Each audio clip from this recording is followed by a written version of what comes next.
Welcome to The Change, a podcast about the changes in life that shake, break, and make us. I'm Laura, a 45-year-old writer, podcaster, and mum who has until recently always loved change. And I'm Cathy, a 53-year-old writer, podcaster, and mum, and change is actually my kryptonite. We acknowledge the traditional owners of country throughout Australia on which this podcast is recorded and recognise the continuing connections to lands, waters and communities. We pay our respects to Aboriginal and Torres Strait Islander cultures and elders past and present. Cathy, hello. Hello. And who have you got for us today? Oh, and I say you because we're all going to know from the topic this was a Laura pick. This absolutely was a Laura pick. Jayne McCartney is a sexologist, educator, public health professional, and journalist. I've also interviewed Jayne a couple of times before, and I love her knowledge and experience. She actually began her writing career as an OG mummy blogger in the early 2010s, didn't we all, with her work featuring in high-profile web and print publications, including Reach Out, Archie Magazine, The Punch, Sydney's Child, and guess what? Mamma Mia. Jayne holds a graduate diploma in sexology from Curtin University and a Master of Science in Medicine, Sexual and Reproductive Health in Public Health from the University of Sydney. But she currently works in sexual assault prevention in the tertiary sector. She's a proud mum of 2 adult children. Jayne is curious, like me, about the way people navigate sex, dating, and relationships in a post-dating app world, and has a particular interest in ethical dating and empowering parents to be foundational sex and relationship educators for their children. We love all the sound of that. Welcome, Jayne. Hi, Jayne. How are you going? I'm pretty good, yeah. Don't like winter. Yeah. Otherwise, I'm okay. Not good. Not winter. we don't like winter either. Yeah, it's a bit cold. So, Jayne, getting right back to the basics, can you tell us, or me, a little bit, and all of us, a little bit about sexology, what it is, and why you decided to study it? Oh, great question. Because I think a lot of people have either an idea of what they think sexology is, or they have no idea and they try to imagine it's all kinds of things that it's not, which was also me when I first heard about it, and that's kind of part of how I came to it. But sexology basically is the scientific study of human sexuality. And what that encompasses, and I've got a graduate diploma and also, my master's is a Master of Science in Medicine, but with a sexual and reproductive health kind of major. But my graduate diploma is in sexology, and some of the things that you study are anatomy, psychology, culture, forensics. I've studied all of those things. Obviously, because law and sex crimes is, a part of human sexuality. What other things have I studied? Oh, so many different types of things. And it all kind of comes into what creates, everything that builds our sexuality, I guess. As for how I came to it, so my first career, I've had 2 kind of careers. I was a journalist and also a high school teacher. And I was, just going along on my merry way, being both of those things. And what did you teach at high school? I taught at St. Pius at Adamstown primarily, so here in Newcastle, and at a couple of other Catholic schools around. And what was your subject area? Yeah, so English. Oh, okay, so not PDH. I was expecting you to say PDH, which nope. covers a lot of this content. Exactly, and now when I engage with, because I work at the uni, I engage with students, and if they're studying education or whatever, I'm like, okay, you're going to need to know some of this stuff. I was teaching English, as just a nerdy book child. And although actually when I think back now, grew up in the fabulous days of Cleo and Cosmo in the 80s. Yeah. And I swear these magazines lay the groundwork for me to end up becoming a sexologist. The 80s were while certainly if I look back now and was to read some of those magazines, I'm sure there would be, in today's, vision, a lot of problematic stuff. But at the same time, they were really breaking some of those barriers for female sexuality at the time. And I remember I was probably for sure 12, 13, 14, and I used to babysit for this single mom. She was at work and I was babysitting her daughter, and when the daughter went to bed, the mum had a stack of Cleos under her bed, and I would get into the bed and open up the old sealed section and have a bit of a look. And, I absolutely remember learning back then from those magazines, it's okay to masturbate. Like, I cannot ever forget that was the message loud and clear. It's at school. So that is not the message I'm getting there. It's okay to masturbate. It's okay to own your pleasure and your sexuality. And, sex was an important part of being a woman from what I could see from these magazines. So as a very impressionable 12, 13-year-old, that really sunk in for me. And I think those magazines did a great job in that regard, at least. Anyway, in that era. Oh, totally. Yeah. Jump forward to, I'm teaching, I'm writing for a magazine, and then my marriage ended. And in the kind of, I guess, the ashes of all of that, I came out with an intense, for want of a better word, horniness. I love that word. That's a great word. Yeah. I can't think of a better way to put it. But also really needed to unpack what had gone wrong in this relationship. And so there were two things going on at once. I really need to get laid.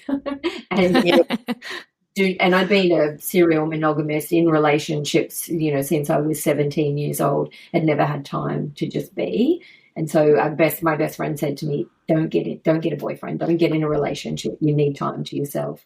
So I did both of those things. And there's, there can be this pathway of self-actualization through sexual exploration. And I basically went on that path, not knowing it was a thing, but ended up there. And because I've got the type of brain that I have, I'm having, incredible sexual experiences, really exploring everything, under the sun. But because I have a reflective nature, I was also reflecting and writing and journaling all about that. So it became the field, which I didn't know was a field, but sex in general became this fascination for me. And then I heard a podcaster back in the early heydays of podcasting back in 2016, who I was always just searching up for, things to learn, this kind of thing. And this person, Juliet Allen, who is an Australian sexologist, introduced herself on her podcast as a sexologist. And I'm like, what the heck is that? What is a sexologist? That's not a real thing. And then I'm like, this is, something I'm interested in. Searched it up, and only the two places in Australia, Curtin University and Sydney Uni, studies specifically postgraduate studies in those areas. And I actually ended up studying at both of them. But, yeah, that was kind of my journey to sexology, which was... Yeah, wow. Yeah. Yeah. It's how many years ago was that the journey began? Yeah, so the original journey, to sexology. Yep. Yeah, so my marriage ended in 2010. Okay. I'm now 14 years in. Like 5 PhDs by now. I'm done. But I started studying in 2017, I think, for my diploma. And I thought, oh, God, I'm 40, however old I was, 46, 47, 48. I thought, I'll just do the diploma. It's 2 years part-time. It's in Perth. I'm going to be, turning 50. I don't even know why I'm doing this. And finish it and I'm not finished. I need to keep going. So I end up at Sydney and just fell in love with it. So And how does it work in practice for you? Sorry, now, do you see people, you're consulting with people, it works through the university here in Newcastle. How is it? So that's the other thing. When people hear sexology, the main thing they think about when you say you're a sexologist, people think you're a therapist. And I'm a therapist. So sexology is a field of study. It's not a profession, and it's a qualification. So you can study it and then you can get a qualification. Like I've got a grad diploma in sexology and my master's, but it's generally an add-on to an existing profession. And I don't have a psychology undergrad, but I have education. So I'm a sex educator is probably the better way to frame what I am. So I am a sexologist because of what I've studied, but my profession is education and public health. So I'm a profession. So that's kind of like psychology is the study or the discipline, but to practice you have to be a clinical psychologist and you have to get that extra clinical practicing certificates and things. Yes, for people who are psychologists. Exactly. And so in my field, when I was studying my master's, you could do psychosexual therapy. Now, those people have a psychology undergrad. And they are, generally working as therapists, but we have a sexual kind of focus. Public health for me, so we work across public health and, sexuality and public health. So at the moment I'm working in gender-based violence, which is, obviously connected to all of this work, but you might work in reproductive health, all of that stuff. Or education. So they're generally the areas: psychosexual therapy, education, public health, and also research. So they're generally where sexologists go. But, I've done a certificate in counselling as well because I do see people, I don't see people in like clinic or anything, but generally whenever you start to have this conversation, people will kind of tell you things, and I just want to make sure that I knew how to at least listen to those kind of questions. So, that's so interesting because I've interviewed you a couple of times now and probably asked you all the wrong questions because I'm like, sexologist, right, here's some questions about sex. Laura is all about the sex. I am not. No. Just for any of our listeners, again, this is another Laura guest. I am fascinated because it's such, surely it is an interesting topic for all the reasons, whether you're interested in it personally or not, because, everyone's got everyone's done it mostly by the time they're in adulthood. So I think everyone's got an experience of it. So I think in that way, it's pretty fascinating. But I guess, and you've just, you were just saying before you were talking about going into sexology that you were personally interested in having that horniness sort of moment after your marriage breakdown. And I guess this kind of leads into my next question a little bit, which, you're a woman in midlife now and you are in your 50s and you look fabulous. You're into health and fitness. I know that from following on Instagram. And I guess I just wanted to ask you like a sort of general question about women and sexuality and sex drive after 40 and what you've noticed about it from, your personal experience, but also just from, chatting to people like me who are just fascinated with the subject. So, who's not? But like there's a whole range, right? There are women who have completely lost interest in anything sexy, and then you've got those that want to experiment and get a bit freaky in the bedroom, and they might be in midlife. And I guess what has been some of your learnings around this sort of sex drive, I guess, and especially for women in midlife as a sexologist and as someone who's been on a journey? Yeah, exactly. And I think you're right, Laura. For you and Kathy, you're probably you're kind of along that spectrum, right? And that's what it is. That's most of humanity, right? We're all on a spectrum of some sort with all of our various experiences. And so for some women, they find in midlife, whether it's due to physiological changes in their body, psychological or relational changes with their partner, or, just maybe something that they can't even put their finger on, they might lose interest completely. And that is completely normal, common, all of those things. But then you have other women who find that perhaps in their childbearing years, they really felt, oh, God, I don't want another person pouring at me. And so they might have lost their drive then. But the freedom as their children leave home, for example, they find it, they have a resurgence of this, beautiful sexuality that comes through for them or need for that sexual expression.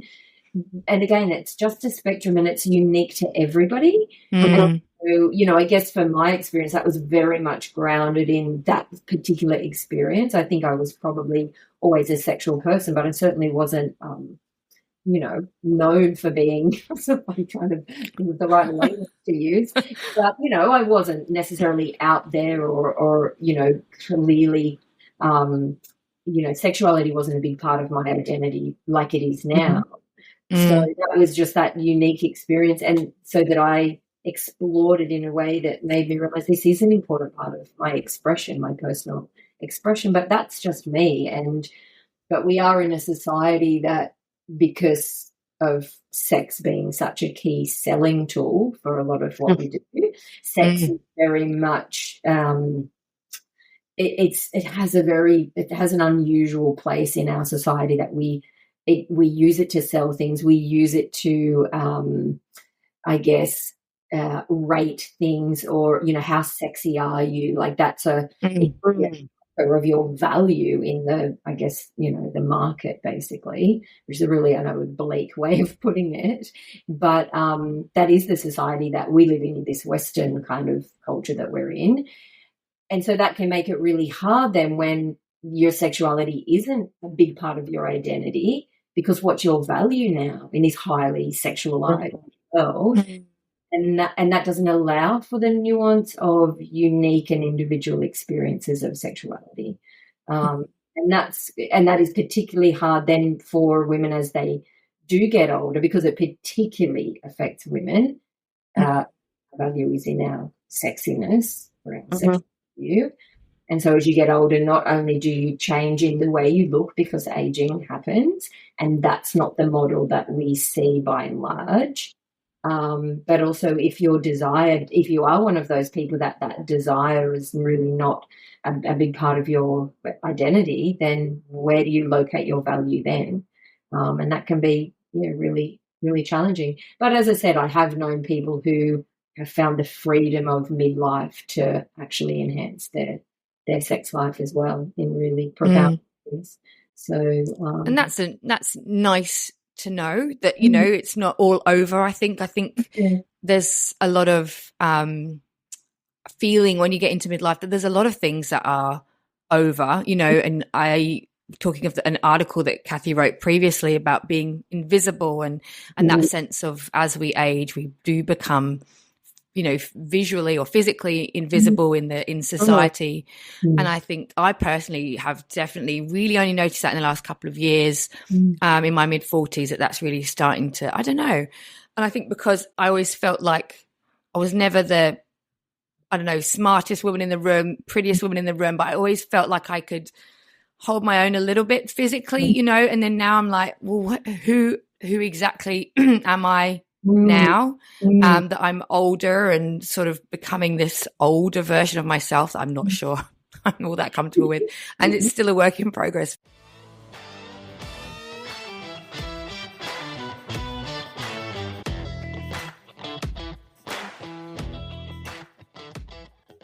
I think it's good to know and have these conversations with women where you're like, well, like you, Jayne, you're a woman in your 50s, you're out there looking great, doing interesting things in this area. And this is part of what, Kathy and I do on the podcast too, is talk to interesting women who make me realize that it's not all over if I don't want it to be, whereas obviously some women are happy with that and comfortable with it, and that's cool too. But yeah. And I think like anything, I guess, it's not to say that obviously as our bodies do change, it might have an impact. But, for some women, when they're young women, they are so self-conscious. Yeah, so true. Another free part for older women, if that's the way, you reflect and kind of present, that you can give up on all of that. Like, I don't need to suck my stomach in. I don't need to, do this thing. I can just be this glorious. And if you've got a partner that will work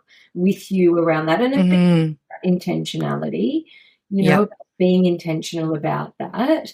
And I know there are women that are like, oh, I would not be 21 for love or money now because I'm so much freer in my sexuality. But then it does come back to, at an individual level, how do you prioritize that part of your life? Changes. How do you, if it is important, how do you prioritize, or what do you do? So, and I think because we're all Gen X women. So we were all brought up by, boomer mums. And while there was, a sexual revolution and all of those things and in that generation, I think there might have been a sexual revolution in that they could access birth control and more freely and things like that, but they certainly weren't talking to their daughters about it, and they weren't talking openly. So while we might change our minds about it, having those intimate conversations with our intimate partners about, hey, this is how I'm feeling, or this is how, I'm a bit struggling a bit, or like I don't feel sexy, or I don't, and years ago, I can remember reading something that like, I don't know, some phenomenal percentage of like our brain is our biggest sex tool, like, and especially for women, we can be our own worst enemy. So if we don't feel sexy, if we don't think we look sexy, if we think we're too fat, or if we think we're all sorts of the messages that women tell themselves, we would never say out loud to another person. But when we're saying those things over and over and over in our own heads, that can lead to a whole lot of turn off in our own head. But then to be able to have that open conversation, even with our intimate partners who love us dearly in everything that we are, and they've seen us, they've often seen us actually giving birth, which is not the prettiest thing ever. Like, let's be honest, it's not a pretty sight.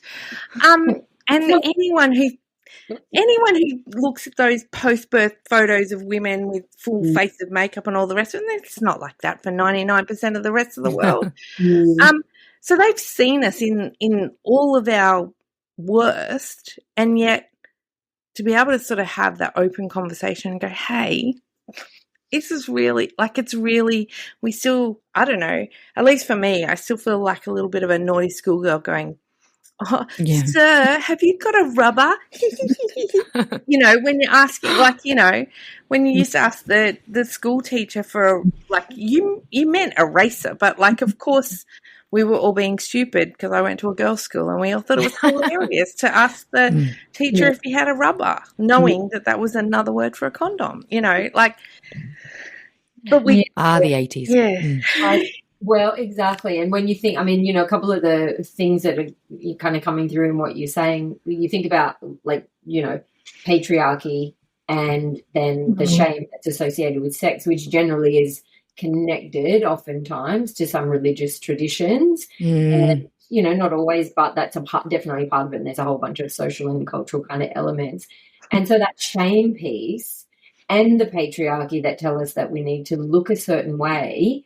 And then sexuality, as I said at the start, it covers so many aspects of humanity. We're too ashamed to explore it. We're too stuck in the, patriarchal mindset of you're only fuckable if you look a certain way. That is a lot. It's a lot.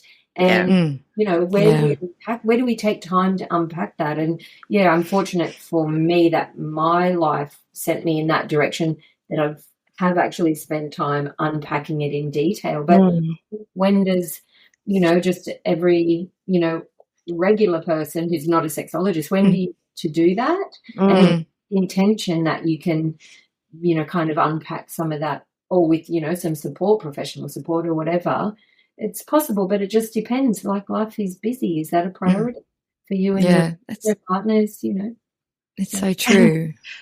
I know over the years, my kids are grown up now, but I can remember, when they were babies, and like for me, the second I heard a squeak from the kids' room, like it was like, I'm done. Dead sorry. Whoops. What? No, sorry. Oops. No. Yep. Get away from me. Baby's crying. Like, don't come near me. Don't touch me.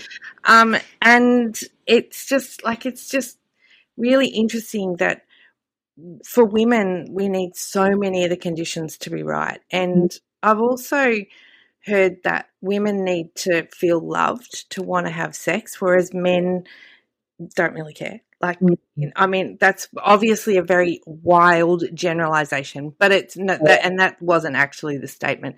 It's that women need to feel loved in a relationship. They will take love over respect, and men will take respect over love. And when those conditions are right, then sex can happen, and intimacy, and obviously sex is one part of a relationship, but it's actually part of a bigger conversation around intimacy, because, holding hands, kissing, like all of those things, and this book describes sex as like the icing on, or actually it described it as the cherry on top of the icing on top of the cupcake, like sex is the kind of the last thing, but all the other conditions need to build together to get to the cherry on the top sort of thing. Like you can't put a cherry, if you just put a cherry and there's no cupcake or icing, it's what is it? Yeah. But I would like to actually challenge that, because the gendered kind of explanations of sexuality, I personally and probably scientifically believe are really unhelpful. Yeah. And perpetuate this kind of, everyone seems to go to their corners and, a lot of if you ever watch that terrible show, Everybody Loves Raymond, is that what it's called? Oh, yes. I remember it, yes. Exactly what it was called. About how his wife wouldn't sleep with him. These are really terrible gendered stereotypes that don't help anybody's sexuality, whether you're, heterosexual, but you're also discounting a whole bunch of non-hetero experiences. So, if you have two women and this, particular finding that women want love and respect, that doesn't take into account in, a same-sex relationship. Just be two different people. And the book that I wholeheartedly recommend is the book called Come As You Are by Dr. Emily McCartney, I think it says her name. We'll pop a link in the show notes.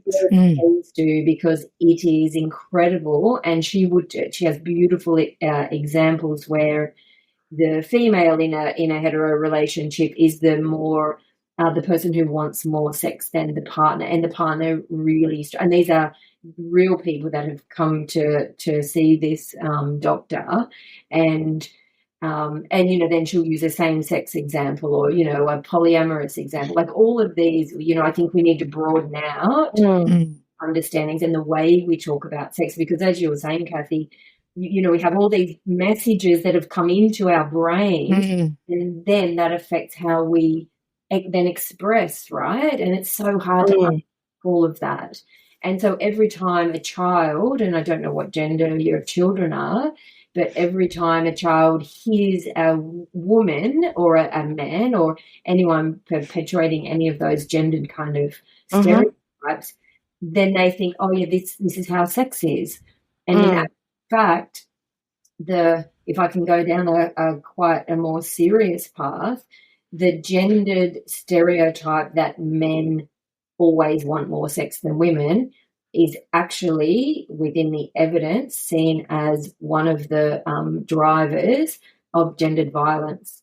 Wow. Because men think, I need this, the whole blue balls kind of scenario. And then I need sex. Women are the gatekeepers and stopping us all having sex. And then men will be pushing, and women will be like, I'm not even in touch with my own pleasure or my own sexual desire because I've been told I shouldn't want it.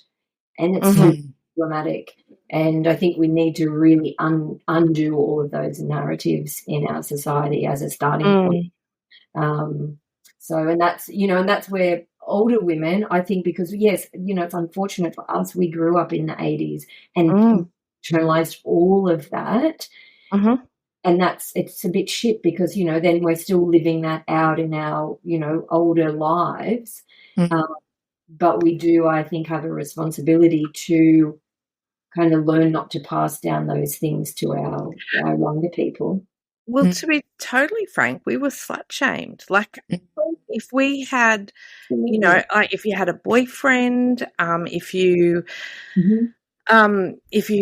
had more than one sexual partner, I know I certainly at at my high school, I went to a all girls high school till year 10, and then I went to a co-ed high school in year 11 and 12. We go to the same school. I grew up in the Sutherland Shire, so who knows? Yeah, and I went, and all of a sudden it was like boys, and it was just like I can remember just feeling like it was like a whole new world, and it really was a whole new world. But yeah, it was like wow, but you didn't want to look at them too much. You didn't want to kind of appear too interested. You didn't want to, because if you even dated more than one boy when you were at high school, then you were automatically targeted as a slut. And then, so all of that, as you say, we internalized all of that. So if you were interested in sex when you might have been in your teens or your 20s, growing up at the time that I grew up anyway, in where I grew up in, southern Sydney on a beach side, I used to go to the beach where Puberty Blues was filmed. It was like that. So I grew up in that environment, but very much, you internalized all of those feelings. Like if you felt sexual, if you felt like you looked good, if you wanted to have sex, or if you would never have initiated it because like you automatically became a target. And then I think that just, well, for me, it certainly has played throughout. Like it's a record that plays and plays and plays. And, and you get to a point in your life where you're like, well, could I undo that? How do you turn the record back around? Turn it so it's turning around a different way. I don't know. Yeah. One step at a time, I think. And one, we're never too old to learn and change, in my opinion. The brain is plastic, or however that piece of science works. Yeah. But you know what I mean? And I think if we think we can't change, then that probably will come true. But I think, little by little, and these beautiful conversations, and, God love it, social media, I think I've seen the change. And social media has many things that are wrong with it, but that, the changes around the conversation, and I was lucky coming through my own sexual exploration, just as, I guess, Twitter, then Instagram, then Snapchat, then TikTok, then Tinder, into all of that. Like I was advent of Tinder, and that was such a game changer, disruption.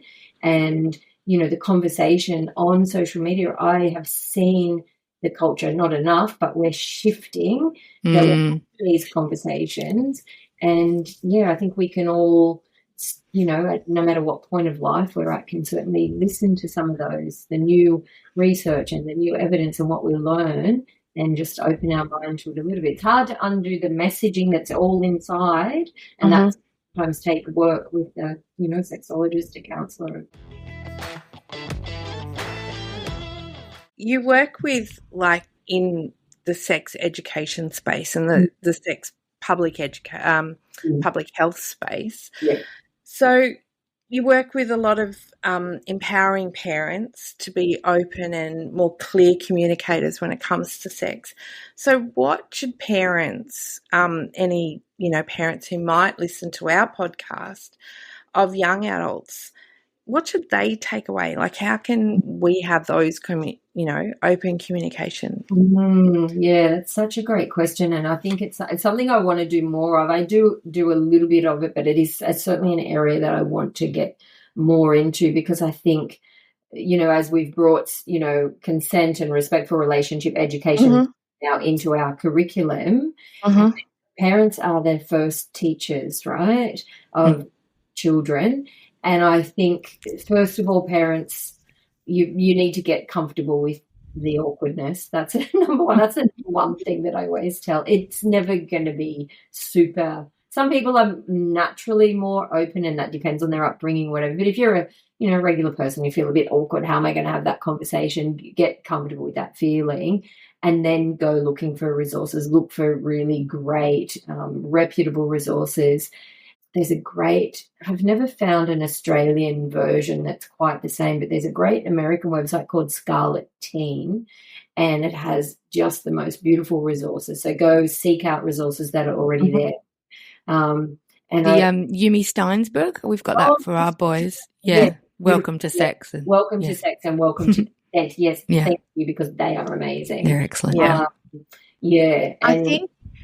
I wonder if it will change, like, I don't know if you've seen in the last kind of 2 weeks, but there have been the new syllabus have dropped from New South Wales, in New South Wales at least. And so in the PDH, so that's, what is it? What is PDH? Physical development, health, PE, education. Basically, PE for anyone that's listening, you know, that is sport. Old school, sporty. But from kindergarten right through to year 10, there's a topic, and it's a mandatory topic in all of those syllabus. So these we're talking about, you know, because some children in New South Wales start school at 4.5, all the way through to, you know, 16, 17 in year 10. And it's all the way through, including our life skills. The life skills curriculum is a new curriculum as well. And it's called Respectful Relationships. And it's a whole topic around consent and all of those behaviours. So I wonder if these new curriculum that will start to be rolled out, mandatory from 2027, I think, will help families. Surely has to help. Yeah, and I think there's a big piece of work to be done between schools and parents, bringing them to go on that journey together. I've looked at some of the curriculum materials, and they're amazing. But I think parents, some of the danger is parents will be like, that's okay, the school's doing it, I don't need to do it. By the time your kid's 4, you should already have had these conversations ongoing from the minute they're born. I would love to see prenatal sex ed for parents, actually, to start getting them used to that before because when the kid arrives, then you're flat out, you don't have time to be learning this. But really pregnant parents are right for, tell me the best way to be the best parent possible, and I would love to see that done and scaffold out what that learning looks like year on year on year on year, day on day on day on day. It needs to be just consistently through our conversations, and it's not just about sexual intercourse. Relations, sexuality, relationship, community, all of those things. So I just, I just encourage parents, to get super curious and look for those resources, reach out for the help. Don't put your head in the sand. That's the number one thing, I think, because if you think someone else has got it, that someone else is potentially going to be born. Which is kind of terrifying, right? Like that is not where we want our children to be getting their first sex ed. Oh, God. No. I've got 2 boys, so almost 14 and only 7. So there's a bit of a gap there. But it's so funny. Even at dinner tonight, they were asking questions because we watched Parenthood with them, which is actually held quite well as a film from the late 80s with Steve Martin. And it's very funny. Thing? Yeah, the vibrator bit. And there's a bit where the teenage boy is masturbating and he doesn't want to talk to his mum about it, so he talks to his sister's boyfriend Todd, played by Keanu Reeves. Anyway, this generated a whole discussion in our house about masturbation, and it was just funny. We were just sitting around the table, and just the 7-year-old was like, "So he's touching his penis," just had all these funny questions. And we were like, "Yep, mate, that's just normal. It's what what happens." It's just, I love it. Feel like doing it right now, but when you do, in your bedroom, not in the lounge room with everybody else. That's right. It was just kind of not embarrassing, but just not in the lounge room. Sweet, innocent kind of question from a 7-year-old. But my husband's a GP, and he's very happy to be, open out with everything, and it's nothing's ever off the table. And I find it all quite amusing, actually. That's great. And that's the thing. And with your husband being a GP, that's amazing. He's going to more than likely be a person who's naturally that way inclined. And some people are like, oh yeah, but that's not me. But the fact is, the more you have the conversation, the less weird it becomes. That's right. It's not Yeah. So sounds like a normal dinner conversation for your family. Yeah. And then we just moved on to something else. It wasn't like a big deal. It was just like, well, sometimes when you get, it's whatever. And then we started talking about school. You know, it was just funny.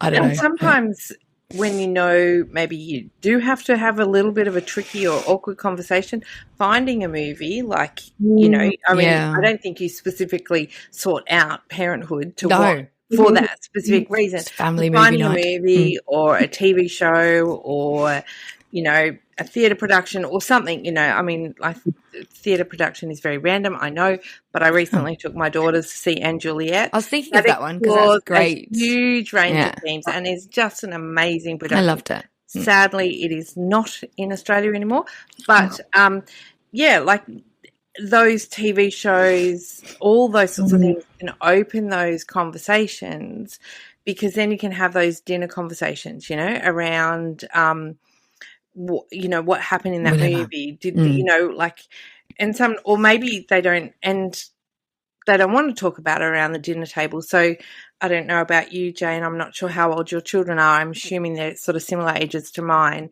But those side-by-side conversations, like we used to have those in the car when they're trapped in the car you know, trapped in the car and no one's looking at each other because your eyes are on the road, their eyes are anywhere but on you or the road. But, you know, sometimes that's when you have to have those tricky conversations. Most parents know, and my great recollection is it was in the car where my son asked me what a clitoris was.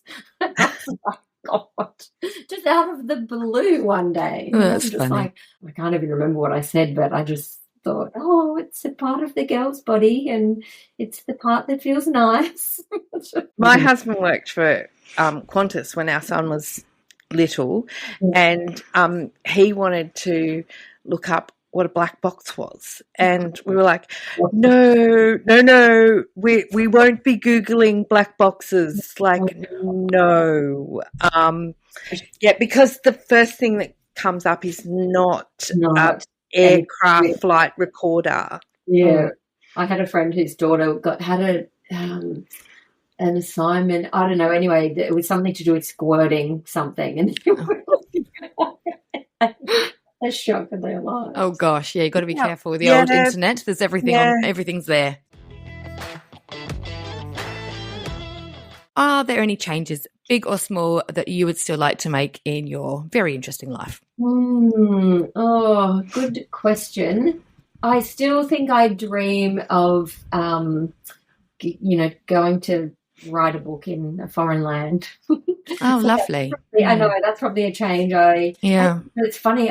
Sometimes I think, you know, I'm going to do all of the things I have thought I'm going to do. And then recently I was like, oh, God, I'm 55. I may not do all of those things. But it's like a cognitive dissonance. I'm like, I always thought I had so much time. And I'm like, we do. Well, we do, but I don't have all the time in the world. So, get on that book. Get on it now. On average ages, like you've got at least another 30 years in front of you. I think I imagine I'm going to have like 5 other careers. Yeah. Maybe you will.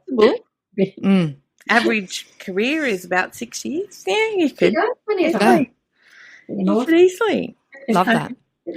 And finally, to our last question, our podcast is called The Change, which is in part a reference to the midlife experience of all women, perimenopause, menopause. So what we want to know is what your experience or feelings towards the change are.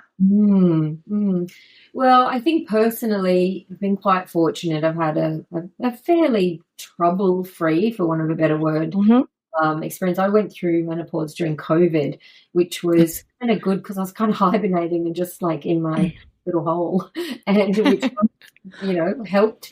So it felt a bit like I didn't have to be in the world when I was going through that. And, you know, the changes that I did feel, I found them confronting. Just like, this is happening to me. I can't believe this is happening to me. I thought I'd escape this. But I'm really, I think, you know, trying to bring, again, coming back to that idea of messaging, you know, wrapping messaging around it, that this is just another part of life.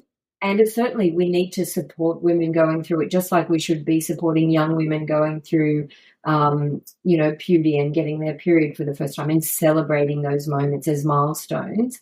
I think we do really poorly of celebrating menopause as a milestone and then honouring, the wisdom that can come with age. I think this is an ageist society. So that's kind of, I would love to see that change and love seeing the work that people like yourselves and I think Naomi Watts does some beautiful work. Yeah, she's great as well. Seeing that happen so that it can become something that we honour a little bit better than we currently do, which is probably why I felt that I was happy to go through it during COVID when I could be hiding away from the world. And emerged out the other side like a butterfly from a chrysalis. Well, it's debatable, but I have my moments. I actually saw one of the menopause doctors that, or she's, I guess, a menopause advocate. She's a doctor, but she's an advocate in the US, discuss the other day saying that menopause describes like a single day in our lives, really. It's that 12 months post the last period. But actually we need another word to describe all of the changes, like we have a word for hypothyroidism, we have words for all sorts of other conditions, and some women absolutely sail through menopause. They have no flushes, but what they're starting to understand around the changes that come from that reduced estrogen, reduced hormones, not just estrogen, I should say, like progesterone and testosterone, because we need all three. They're sort of wanting to change that term because it actually changes women. Like for some women it's great and it's wonderful. But for other women, not so much. Big it's like a fundamental change, and really can be quite distressing, I think. And, I think we need to support it without not pathologizing it, but I think we do pathologize it in some way, right? It's a ick, whereas you can acknowledge the challenges, the genuine and real challenges of it without thinking that person is now, oh God, for just a problem, I think that's to change the narrative. Yeah, absolutely. Well, I am going to eat some humble pie, I think. Okay. Because that was a very interesting chat. And I certainly learned something almost immediately. I thought a sexologist was a sex therapist. I'm going to say it straight up. I was hesitant with your choice of guest, not because I thought that Jayne would be hard to chat to or anything like that, just because I thought, oh my goodness, we're having a chat with a sex therapist. Like, you're worried. Very weird kind of sex therapy session with a friend, not my partner, that, I was just kind of in my head, I was like, you were concerned. Yeah, I just didn't know where it was going to go. Sure. But actually, turns out sexology is not sex therapy. Two very different fields. Yes. And sexology is the study of human sexuality and everything that encompasses. Covers. Yeah. And whilst Jayne, as she said, she has done a degree or some study in therapy so that she understood how to navigate those conversations with people when she was having those conversations. She isn't a therapist. That isn't her focus. Like, she wanted to understand sex. Yeah, I thought it was, obviously I saw the word sexologist too, and I was like, great. And even though I've spoken to Joe before, I'm like, just talk to me about sex, because I find it just an infinitely fascinating topic from every angle, whether it is, from a kind of human study perspective or just between partners in a therapy way. And Jayne, she's just got a lot of no nonsense, straight to the point sort of thoughts on it. And I liked how when we were talking about, sex for women in midlife, which is a lot of the, us that will be listening, and how there's no right or wrong way to do it. There are women having a resurgence of their sex life, or there are women that just no longer want to have sex, and that's okay. Like, it's all okay. But I just find it really reassuring to talk to someone like Jayne, who's kind of studying it from a theoretical perspective, and also just seeing lots of different examples of that. And obviously a lot of what Jayne does is quite serious along the way. When you were talking before, a lot of what she does is working with people who've been through trauma, and, there's a very, very serious side to what she does. Yeah, but it was a really interesting, very eye-opening chat, I thought. Absolutely. And I know she pulled me up, and I remember her sort of like, thinking back over that conversation where she pulled me up, and I was sort of saying, I think it was around, that women are less inclined to maybe want sex and men want it more or something. And she really pulled me and challenged me on that. She did, yeah. Kind of thought process around that actually, it can be a challenging time for men as well. And these are really quite outdated thought patterns, and they're not helpful. They're not helpful for women. They're not helpful for men. They're not helpful within relationships, and in general, they're not helpful in society. So I'm thankful that she challenged me on that, because and we're two, midlife women, heterosexual relationship, we're married, so obviously we're coming at this topic from quite a normative perspective, and there's lots of people out there doing life quite differently and having different sexual experiences at every age. So I think it's okay to, but I think, like you say, it's good to be challenged, isn't it? And go, well, actually, does this serve me? Does it serve us generally? And maybe not. Yeah, good and question. Does it serve like our future generations? That's right. Yeah. Like, do we need to have different conversations? And when we're having those conversations, and consent is a big conversation that we all need to be having with our children, with our partners, with our, it doesn't matter at what age. In actual fact, we need to start having those conversations around consent with our children much, much younger. Yeah, all of those things that we spoke with Jayne about were amazing. And the key kind of, for me, the other key takeaway was really around that open communication, whether it's within a relationship, so within a relationship with an intimate partner, or whether it's as parents of children, really getting comfortable with the uncomfortableness of having awkward conversations, because the more you have an awkward conversation, the less awkward it becomes. And then that is really normalizing the conversation around consent, or the conversation around, hey, I'm not really into this, or hey, speaking up. And so, really, it doesn't matter at what age, and it doesn't matter whether it's within an intimate partnership relationship, or whether it's, between parents and children, or whatever. That those open lines of communication are absolutely key for everything. 100%. And the kids, talking to your kids openly, that's something that we're kind of going through currently at the moment with teenage son, and one slightly younger. And the Welcome to Sex book is excellent, Yumi Stein's, for starting those conversations. And we're navigating that currently. And I think it's really interesting. And I always find it interesting talking to friends who have kids of similar age when they say they don't or haven't yet talked to their kids. Maybe because I'm so used to being an oversharer. I will happily talk about this kind of stuff with my kids, even if it's embarrassing. I just think it is important, and I just want my kids to be good partners in the future and understand all of those things, consent and what it all means. And it is just, it's such an important conversation to have with your kids. And I guess it probably is a little embarrassing, because those of us who are Gen Xers and, older millennials, we kind of grew up and it was like very much confined to sex ed class at school. Yeah.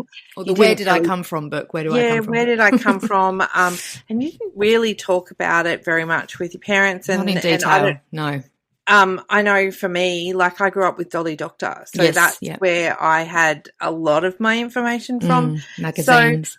So, really having those open conversations and making it not shameful, right? That's right. That's the other factor, yeah. It's not shameful to be in a loving relationship with an intimate partner. That is not shameful. There is nothing to be embarrassed about. That's right. That. Yeah. And the more that we are embarrassed about that and the more that we try to hide from those things, the more shameful, and then it gets hidden away in dark corners, and then that's right. Kids feel they can't talk to you about it even when it's good, and you want them to be able to tell you, enough. They don't have to tell you everything, but I think you're right. It's not just about consent and the law. It's about pleasure and fun and why you might, and falling in love and all the other things. It's just about having that open dialogue and helping kids to understand that it's not shameful. Thank you, Laura, for the wonderful suggestion of Jayne, and for bringing me out of my comfort zone. Anytime. Thanks for listening to The Change, a fully independent podcast. Whether you're seeking inspiration, curious about change, or just here for the great banter, we'd love you to make The Change your new go-to podcast. And even better, send us your voice notes or questions about change. We'll use them on the show. Email us at changepod2023@gmail.com or DM us on Instagram at _change_pod. Find us wherever you get your podcasts. And don't forget to follow us on Instagram for more on The Change.